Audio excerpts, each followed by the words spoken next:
a silver Subaru Forester,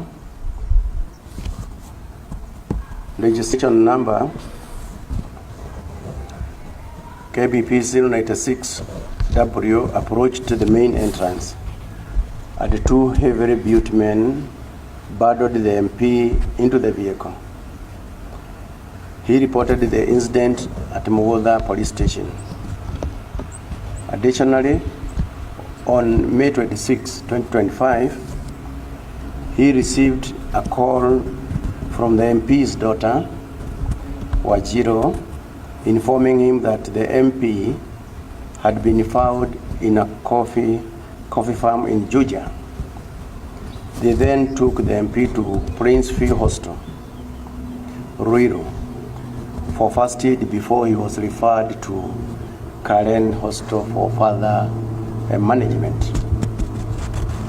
Cyrus Kiero Moher, an RI of Honorable Koimburi, who also runs a supermarket at Kahawa West area, stated that on 24 May 2025, he received a call from Peter Kirato, who is also the CDF chairman of Juja, requesting the use of his Subaru Forester registration numbers KDG 803B to transport additional security personnel for the MP during an event in the Full Gospel Church, Mugoda.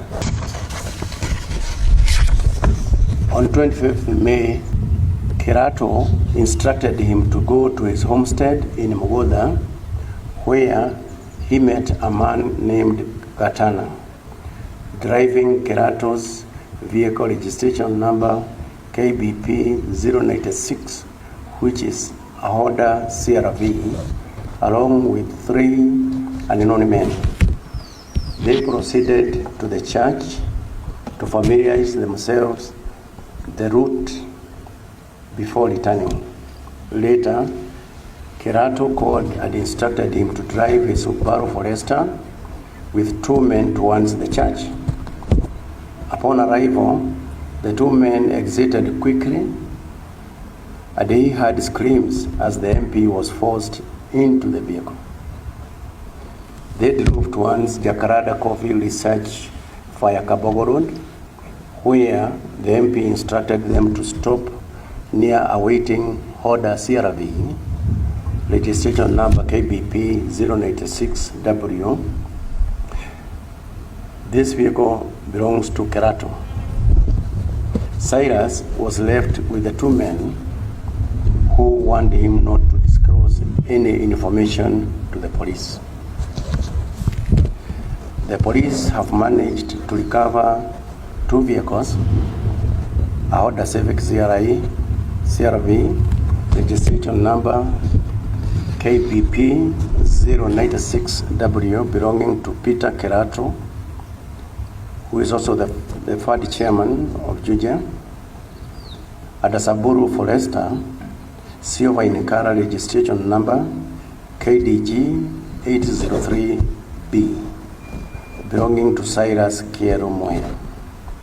Additionally, 1 suspect, Karaja Gatana, has been arrested.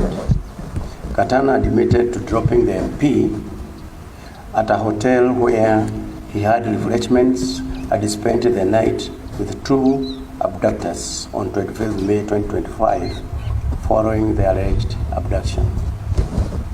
He admitted that on 26th May 2025, while using Kirato's vehicle, he picked up the MP from the hotel and took him to the scene where they claimed he had been dumped. Before the MP exited the motor vehicle, he helped him tear his clothes to fake evidence of torture by the alleged abductors. National Police Service further appeals for the public, encourages anyone with information that may assist the investigations to report to the nearest police stations or through our toll-free numbers. Again, 999 911 112 alifichua kwa DCI numbers 0800 722 203. We assure the public of our steadfast commitment to resolving this case, and we will provide further updates as the investigation progresses. Thank you. Ladies and gentlemen, the inspector general will take at most 3 questions from ladies and gentlemen. My name is Kevin from the Daily Nation.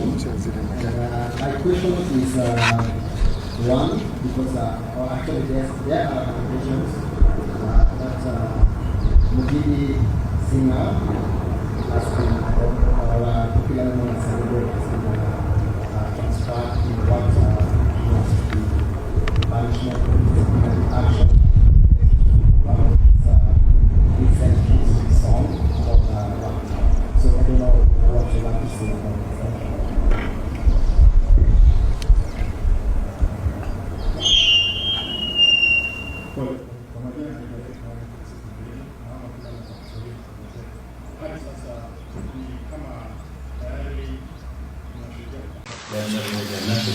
Maybe DCI motive. Okay. Thank you very much. And foremost, I would like to join the Inspector General and really reiterate the fact that it is quite inconceivable for a honorable member of Parliament to go to that extent of state managing his own abduction, creating a lot of tension and fear in the country. Fortunately, we were able to expedite the investigations and to expose him to the public that the Member of Parliament was indeed not abducted. We were able to account for all his movements from the time he attended the church up to where he slept that night. We have even identified the hotel and the room number that he slept.